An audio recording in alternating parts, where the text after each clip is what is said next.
All right, welcome into the Gashouse Gang on a Thursday. Bernie Miklasz, Kevin Wheeler with you here. Man, Bern, we got a lot to do today. Got some interesting Arenado conversations to have, a bunch of other Cardinal stuff too. Some of it, I want to draw a little bit more out of you from the videos you did on YouTube yesterday, the Bernie Show on YouTube. So just go to youtube.com/Bernie Show and the Bernie Show, and you'll be able to find extended versions of what we do here. We do things in little smaller segments here, and you have the freedom to go where you want to go as long as you want to go. And that's the beauty of having two different platforms. Do them different ways. Yeah, I mean, when I set up my YouTube channel, I mean, I made it very clear that I was going to do a heavy volume of Cardinals content because it's the number one sport in town, and by far nothing else close. Even when the team's bad, the interest level just in Cardinals in general remains very high. It doesn't mean that people are going to buy as many tickets as they did. That's a whole separate thing. It doesn't mean they're going to maybe watch or listen to as many games as they did because they're kind of mad right now. But that has nothing to do with their interest. The interest is there. I mean, the numbers on Cardinals content in our community online is huge. Yeah. So anyway, I try to deliver on that. Some people complain I don't do enough about this or that. No, I'm going to go with what the audience wants. And just as KMOX knows, the Cardinals are still it when it comes to what drives sports fans to partake in products such as the one we're doing right now. Absolutely. Garland right out of the gate. Notice the t-shirt, Bern. Gashouse Gang. There you go. Now, these are not yet available to the public. We're just starting to get a few, and we're going to work on that, though. So, maybe after Christmas, after the new year, that'll be an option for everybody that tunes in if you want to jump in. It's a sweet-looking shirt, man. You got the old-school Gashouse Gang logo, little KMOX logo on there. It's nice. It's comfy, too. I think pretty sure I got to get this confirmed. I think our boss, Steve Moore, I'm pretty sure that he basically has designed and he actually he literally makes the shirts at home. He's doing all the press on. Yeah, the press on and all the knitting and all the sewing, right? So he's got a factory at home. It's going to take him some time to ramp up production so we can get these out to the general public. All right, so we're kicking things off with baseball talk. Obviously, the news yesterday, Bernie, that almost all of us got to weigh in on in some form or another was Nolan Arenado nixing a trade to the Astros. Key words here, though, for now. For now. He's not ruling them out forever. Reporting on that's been clear from Derek Gould, Katie Wu, from the national folks like Jeff Passan. Everybody's kind of saying the same thing. It's ruling it out for now. Just what's your read on the why, what it means at this moment? Because we don't know everything. There's a lot that we don't know. But just what's your vibe on it to start off? Well, I'm gonna answer your question with a question, which I know is annoying, so I apologize. But where I start on this is a two-parter. What does Nolan Arenado want exactly? And number two, does he even know what he wants? Because the whole thing to me is is kind of confusing. No, look, I realized that this wasn't going to be a simple deal. He's got a no trade contract, and he should exercise it to block a trade. That's the whole point of asking for it. And the team agreed to give it to you. So he's not doing anything wrong. But there's just been so many mixed messages here. John Denton had the list of 6 teams he'd be willing to go to.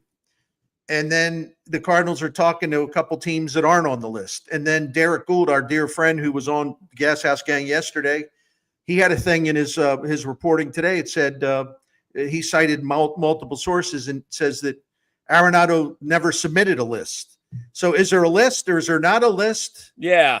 Who's saying there's a list? I'm not talking about reporters. I'm talking about, who's telling reporters one thing and then telling other reporters a completely different thing? What exactly does Nolan Arenado want? Is it about location? Is it about winning? Because when people brought up to his agent, Joel Wolf, it's like, he's a Southern California guy, and we know that he'd like to play for the Dodgers. How important is geography? And Joel Wolf, no. Geography is not the number one priority. It's about winning. The Astros have made the playoffs 8 years in a row. They've won 2 World Series and 4 American League pennants and more postseason games than any team in the majors the last 7 years. I know that they've taken some hits. I know they're not quite as formidable, but that's a winning franchise. And he says no. So what does he want exactly? I'm serious. I don't really know what he wants. And the scary thing is he may not know what he wants. What do you think? Well, I think it's interesting because, like you said, we're not operating from a position where we know what's inside Nolan's head. But it could simply be that he has 2 or 3 spots that he prefers, and he'd rather see how those play out before he moves on to the options that follow after that. Maybe it has to do with the reasons you cited with the Astros. I mean, they just lost Kyle Tucker, and they're losing Alex Bregman, which would be why they're bringing him in, right? Sure. Because Alex Bregman's leaving. I still think they're really good. You still have Yordan Alvarez, who's one of the 5 best hitters in the sport. You still have a Hall of Famer in Jose Altuve, a really good hitting catcher in Yainer Diaz, right? They still have good pitchers. I mean, now the word is they're going to be keeping Valdez and not trading him. Hunter Brown's really talented. They've got a good back end to the bullpen. I mean, like, they're good. But if he prefers a team that's going to spend more, like the Mets or the Yankees or the Red Sox, I mean, I know, don't you agree, Bern? Like, if the Dodgers thing even became a possibility, he'd say, yes, let's go, boom, let's go. Right? Like, but, it seems pretty messy there, as we discussed last week, with Brandon Gomes, the Dodgers GM, saying Max Muncy's going to be our third baseman on opening day. They have a lot of things to shuffle around to make Nolan Arenado work. And maybe they do it. They're the Dodgers, right? They're creative. But at this point, that seems less likely. But I'm just assuming that he's got a couple places that he wants to see play out. And I think it relates to Alex Bregman. Like, once Bregman picks a place, there are going to be 2 or 3 teams that lost out on him. And maybe some of those are preferable to him than Houston. We just have to sit tight and wait. There's nothing else anybody can do. I think John Mozeliak probably, I don't know what the word is, because it would be wrong of me to guess what his mood is, but the way, let's just say the way he was characterized in some of the reporting, he seemed kind of like A, confused, B, maybe just a little miffed, because it sounds to me some of the really good reporting done on this Houston situation is that Mozeliak was operating under the assumption that, Arenado would go along with this. And again, we don't know, but he was operating under that assumption, or so it seems. So it's really confusing.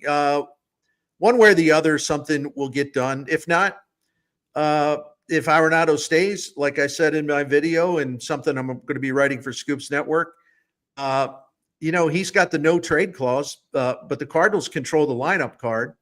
And if he's a Cardinal in 2025 and he's still not hitting, and his power numbers continue to drop, and it's in their best interest to play Gorman at third and Sajaci at second, it is a youth movement season, right? There's no rules. There's nothing in his contract that says he's got to play 140 games, right? Yeah. Maybe he plays 100 games. I don't know. Maybe he can take on that Matt Carpenter elder statesman role, right? They need leadership. So I guess I'm being a little facetious there, but this would set up, and I'm racing way ahead because, like you, I fully expect that he'll be traded, but it would really put Ali Marmol in a very, very tough spot. Yeah, because the bosses want the young guys to play. This is the year they're setting aside for that. But if they're still paying Nolan Arenado, well, what the heck is the manager supposed to do? Because it's like he's got to deal with Arenado every single day. And, Arenado coming to the ballpark, he's not in the lineup, 3-4 days in a row, or he's used as a defensive replacement.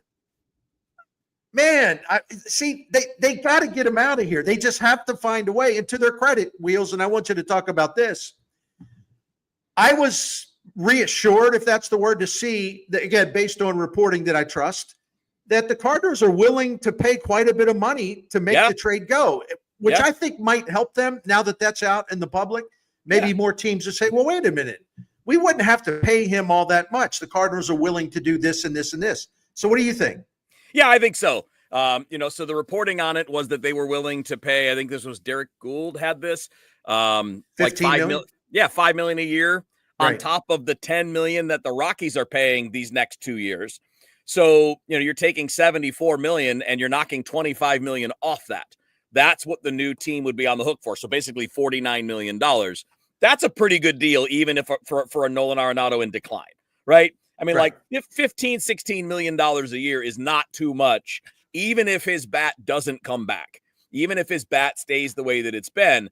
So I think that there's no question those numbers coming out, but I'm sure that other teams are already kind of working that angle too. But it feels like for a lot of teams that are in the third base market, that Bregman is the priority. He's the younger player, all that stuff. And that once his thing is sorted out, maybe that's it. Maybe we just have to wait that out.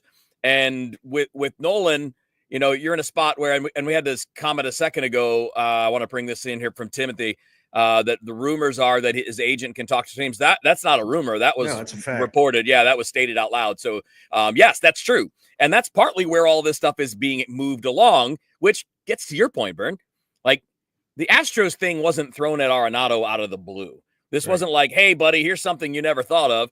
This is clearly a what do you call it? A collaborative effort between Team Nolan and Team Mo and Team 3, whoever that happens to be, right? Whether it's the Astros or whatever. I think you're right. I think it'll get sorted.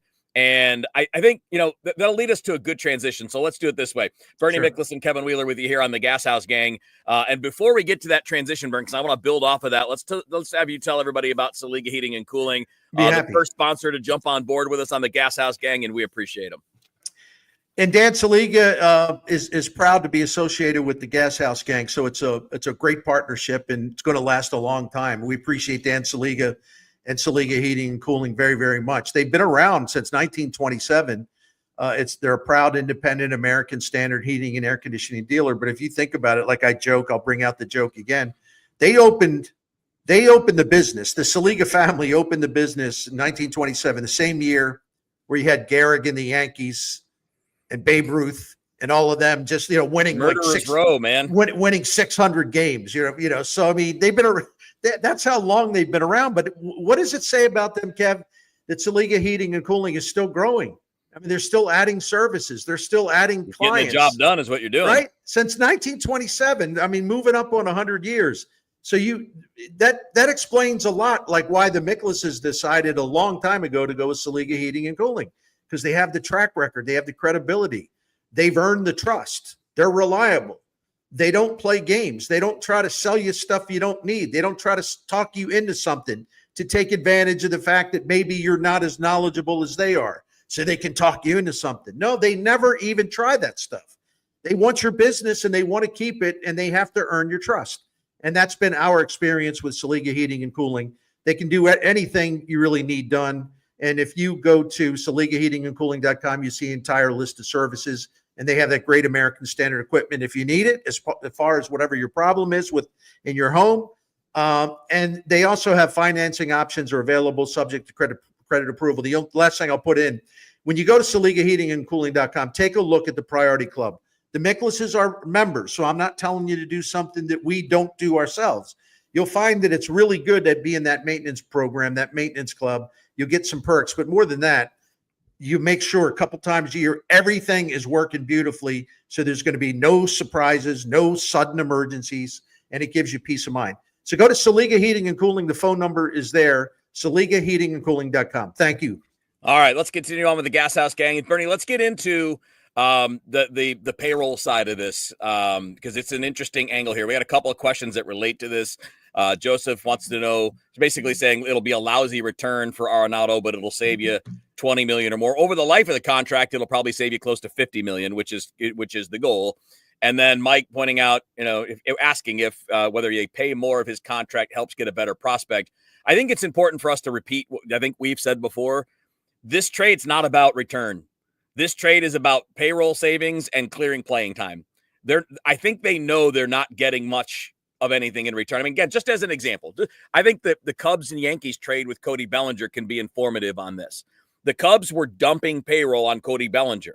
He's a player the Yankees could use and a player the Yankees wanted and a guy that fits them and fits their ballpark. They got a 30-year-old swingman for him. They got Cody Poteet, right? A guy that's been going back and forth between the majors and the minors and back and forth between long reliever and injury fill-in starter. So the point is not the return. The point is saving payroll and clearing payroll, clearing lineup places. Right. And the Cubs basically got a guy. They didn't get anything. And I think some people were surprised by that. And, once again, I don't know. It's our job, Kevin, your job, my job, everyone in the media's job, especially when it comes to baseball. Those of us who talk and write a lot about baseball is to kind of keep up with what the other teams are doing. Right. And it's pretty obvious, like I've said a lot, the Brewers traded Devin Williams for a starting pitcher who's also going to be a free agent the way Devin Williams is. And people misinterpreted that as like, well, that just shows you the Cardinals are right not to trade Ryan Helsley. If that's all the Brewers can get. If that's all. If an 180 inning starter with a better than league average ERA is all. Well, the Brewers, unlike the Cardinals, are all in on 2025, and they're gonna do whatever short-term benefit they can get because they know, number one, they're not going to be able to sign Devin Williams. Right. So, okay, so what do we need? Do we look for prospects in return? No, because we want to win this division again, and we need a starting pitcher. And we got a guy as a Yankee, had a 3.33 ERA as a starting pitcher. And he's also a tough-minded guy. He was willing to pitch in pain last fall when he wasn't right with that flexor strain, but he took the ball to try to help his team. They wanted a starting pitcher. They wanted a short-term gain, and they were willing to move their closer for it because the closer is going to go bye-bye anyway. Right. The Cardinals would not make a trade like that because they're not in the Brewers' position. The Cardinals are in a position of they want to get younger. They want to deepen their pool of young talent. They're not looking for a short-term solution.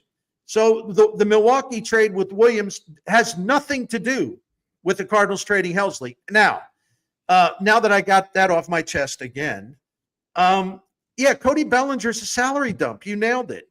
And I don't know why people are surprised at it. And the thing of it is, if you read all the great coverage being done by The Athletic on the Cubs, they have two beat writers. They're very good.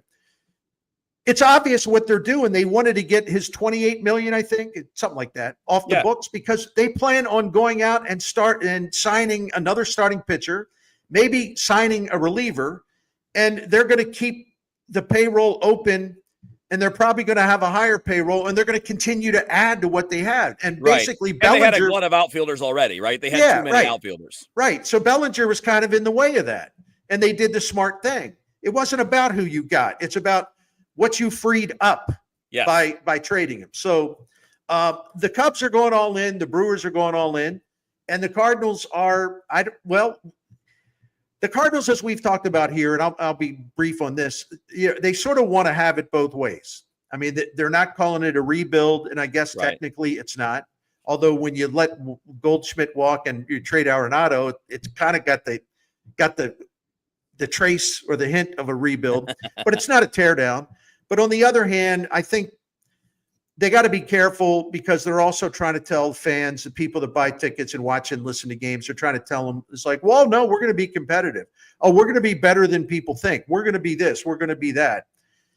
And the Cardinals, you talk about mixed messaging. It just really is.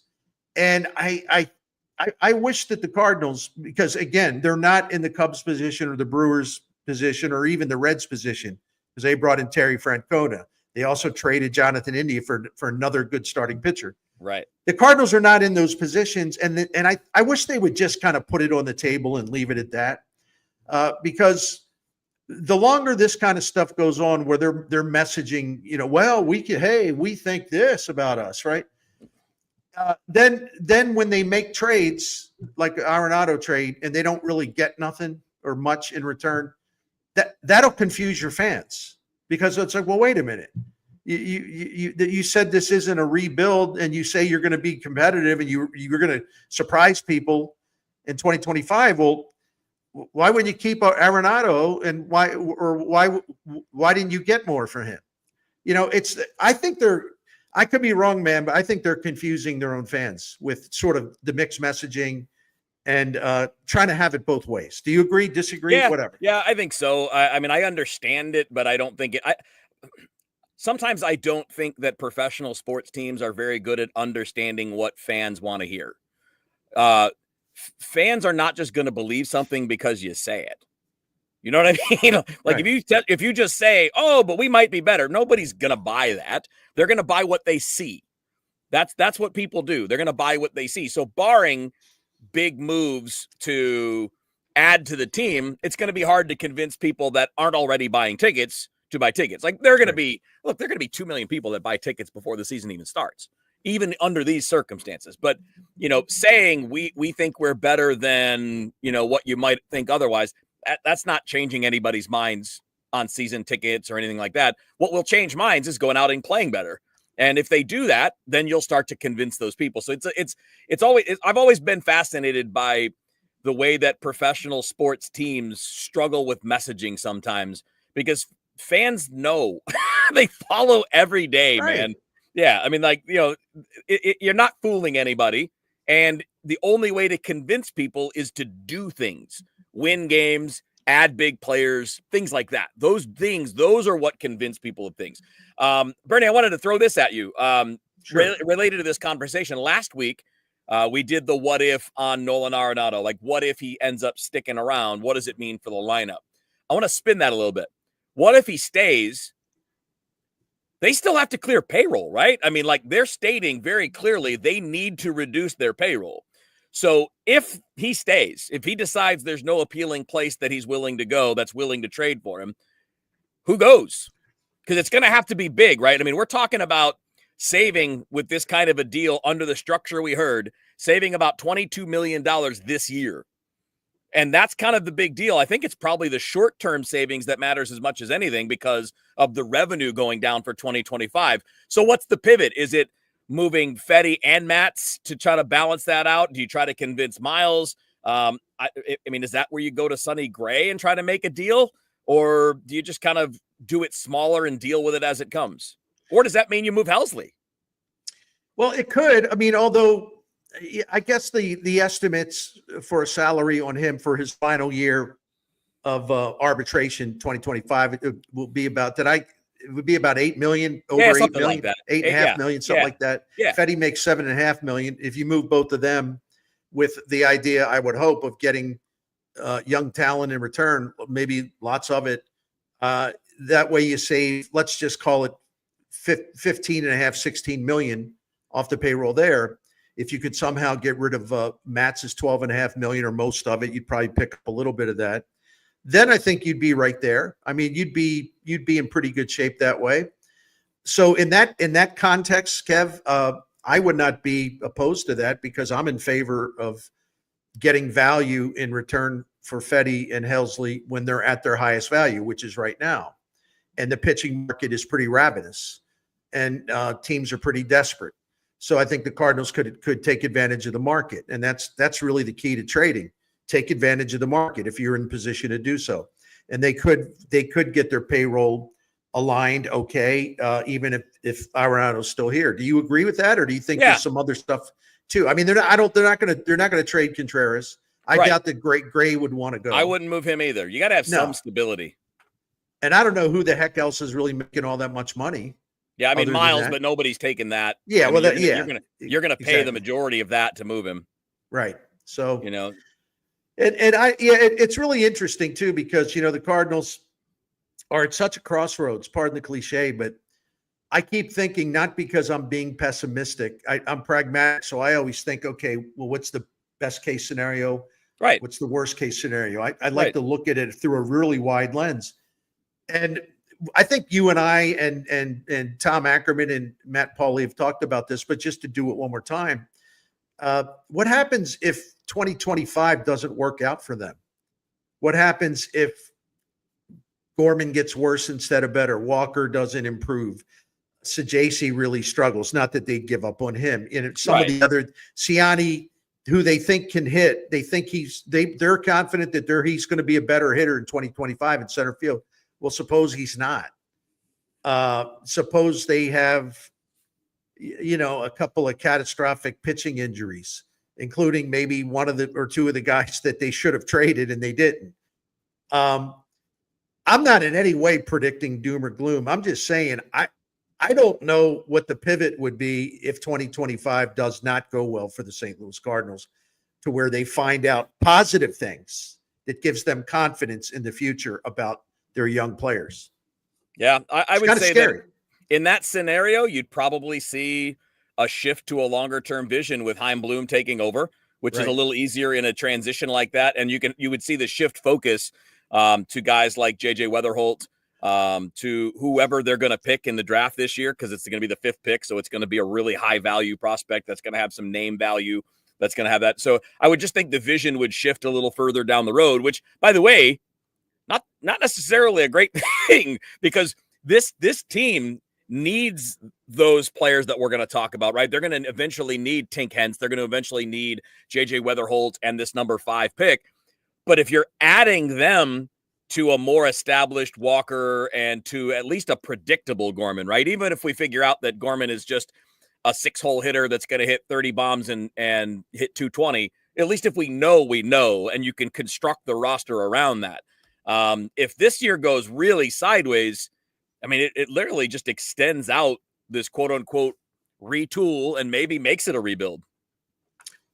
Well, that's right. And then they'd have to really have a reckoning about which way they're want to go. I mean, Heim Bloom's the right guy to oversee a more comprehensive rebuild, if not a complete teardown, because by then, hopefully the farm system will be up and running and they'll be starting to see some of the impact of that. Plus, Heim Bloom's very good about finding great value among free agents that other teams aren't looking at. You know, he's got a great eye for that thing. He's got a great formula for that thing. So we'll see, man. I hope it doesn't come to that. Yeah. But I'm also opposed to the Cardinals kind of staying in the middle where they've been hanging. They just stay in the middle. You know, well, we're competitive. Well, we're going to try to make the playoffs. We think we can be a wild card team. You're kind of in the middle. And you're not really going all in. Right. But you're not ready to tear it down. So you're kind of stuck in that middle ground that doesn't really get you anywhere. Yeah. You know, so or not much anyway. So it's really, you know, all the great baseball that you and I and all the fans have seen and written about and watched for such a long time, that period between, I'll even throw the McGuire years into it, you know, because 98 was a heck of a lot of fun, even though they didn't have a playoff team. Right. Starting from 98 through about 2015, my gosh, unbelievable. And that's a long run. It was an incredible run. And since there are times I feel, and maybe we ought to save this for a topic next time you and I do this. We all know the Cardinals have made mistakes, and they have only themselves to blame for the way things have leveled off. Way too many mistakes made in personnel miscalculations, spending decisions, ownership letting the farm system and player development side collapse, where they now have to rebuild it. So they brought a lot of this on themselves, and I think it would be dishonest to try to say that's not true, because it is true. But that said, how long did we really think that the Cardinals would continue to be at that high level for like literally 2 decades or more? That's a good question. Right. And isn't it inevitable that teams that win, unless they do have a Yankees-sized payroll, for example, teams that go – they spend all that time at the top, and they're great every year, and they're the envy of baseball. And then all of a sudden it just kind of falls apart for a while. I mean, isn't that – even though, again, they brought a lot of it on themselves, but isn't that generally inevitable that this is going to happen? I think it says something about the Cardinals and the high standards that they established, that you have a 71 win season and an 83 win season after making the playoffs 4 years in a row. And it's kind of like everyone's outraged. And I'm not knocking anybody for the way they feel. No. But I think we all, including me, kind of lost some perspective on how hard it is to do what they were able to do for as long as they did. And eventually there's going to be a downturn because you're going to get complacent. You're going to make mistakes. You get kind of outdated. You don't stay fresh and contemporary. You believe your methods will continue to work where you really actually need to evolve more. This is not a new thing in sports. It just isn't, No. you know? No. So I think everyone's struggling to kind of wrestle with this. There's a lot of anger. There's a lot of disappointment. I think perspective is lacking to an extent, but yeah, I can only feel how I feel, right? Yeah. Well, it's the Gashouse Gang with Bernie Miklasz and Kevin Wheeler with you here. Obviously, we're going to do a couple of quick shorties here, Bern. Maybe we'll save the college football for tomorrow with you and Matt, because we got a couple other things. I want to follow up on that. I think it's a great point. I mean, how fast did the Cubs come back to earth after winning a World Series? Pretty damn fast. Let me ask you this. I'm like you. I'm not trying to explain away anything that's happening now or excuse it. What I'm trying to do is offer perspective. Right. But the Cardinals' most recent run of success lasted approximately 4 times as long as the Whitey Ball era. That didn't last a decade. It didn't last 5 or 6 years. It was a few years where they were high end under Whitey Herzog.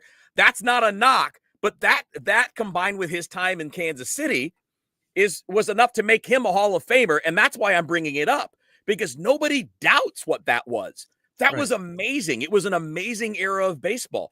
The Cardinals teams in the 60s, how long did that era last? Did it last 15 years? No. Mm-hmm. No, eras don't last that long. And even the Yankees, right? I mean, they stay competitive. They've won 1 World Series in 15 years. It's not like they've been winning it all, even with a $300 million payroll. Your point is dead on. We should expect a cycling. Nobody stays good forever. Nobody. And some of it is that you eventually do get stale. Like the things that you did forever just aren't the things that work anymore, because everybody's been trying to catch you and then they pass you, and now you've got to start to catch back up. Right. Listen, that's sports. As people I assume know by now, because I've talked about it quite a bit, but I grew up in Baltimore as an Orioles fan, and I was treated as some of the greatest baseball ever played, with Earl Weaver's teams, with all those Hall of Famers, and just incredible pitching, incredible defense, big stars, great minor league development, on and on and on and on and on and on and on and on. And, you're sitting there and, when you're a kid, or even my dad's age, you just get this feeling, man, this has been just amazing. We've been privileged to watch this high caliber baseball with all these future Hall of Famers. And you don't think it'll ever end. But if you look at the Orioles, and let me just call this up real quick, and I apologize. When the music stopped, man, it stopped for a long time. And not until the Orioles finally, they had a run under Buck Showalter. They didn't get very far, but they had a run. I mean, they bobbed up and, got to a pretty high level there for a little while. But after the Earl Weaver era, things got really bleak for a long time. And then they had that brief rise, and then they just fell apart again, and they had to go into the full teardown mode. And the reason they had to do it is because they sort of put off the inevitable. It's almost like they had this institutional memory of like, well, wait a minute, we're the Orioles. Look at what we did back then. We can do that again. And it turned out they couldn't. So they had to tear the whole damn thing down, And so I witnessed that as a lifelong Orioles fan. It was tough. It was tough to watch. Yeah. A lot of Orioles fans were furious too. I'm not saying they're wrong to be furious, but this stuff just doesn't last forever in Major League Baseball, unless we're talking about teams that are going to be pushing, $500 million a year payrolls. I mean, because that'll cover up a lot of your mistakes. Sure. But even the Mets did that a couple years ago, and it sucked and they failed. Right.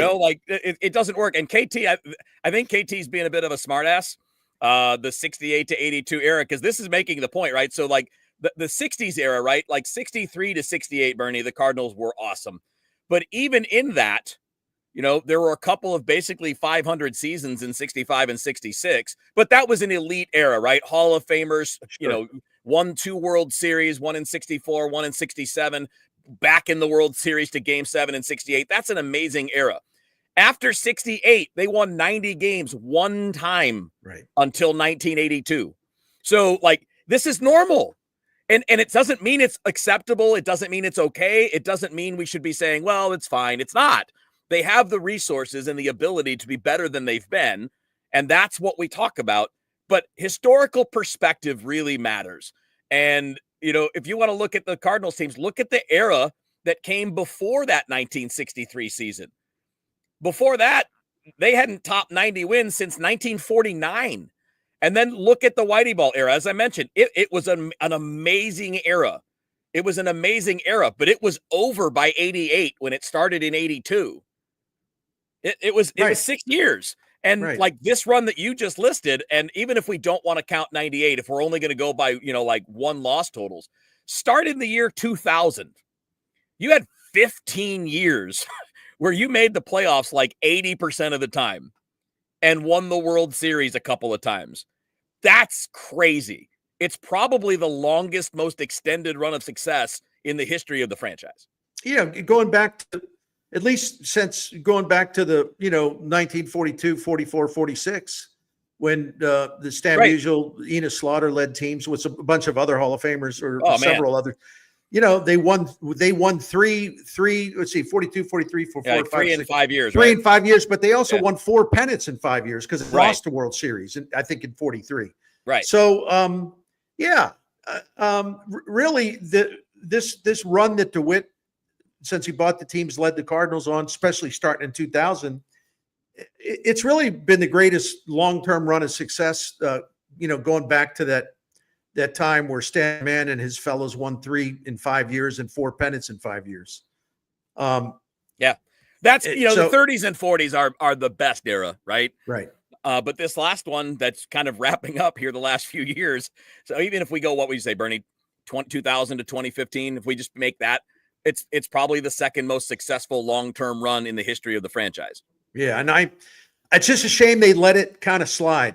Agreed. It didn't have to be that way. That's right. And here's where I do differ with a lot of fans, and they don't like me for it, but I think what I think, and I come from a sincere place with it. Too many people want to hang their demise on a lack of spending, or the payroll should have been higher. Yeah. And I scratch my head on that every single day, because I'm like, well, what changed during this downturn where they went from near the top of the industry down to the middle and 22nd in winning percentage over the last 2 years? Number one, they let their player development and minor league system and all the great stuff that they had put together, they let that fall apart, right? Which is their fault. The other thing is, they spent money. You look at some of the payroll rankings, they've spent plenty of money. They didn't spend it smartly. Right. They spent it poorly. Right. So why the heck would you want them to spend more money when the people in charge don't know how to spend the money in an intelligent way? Why would you want to keep up with that?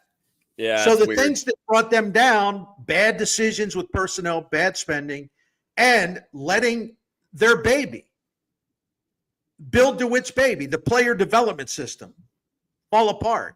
That's how they got into this. It's not because they didn't have the number 7 payroll. That's not the reason. No. Right.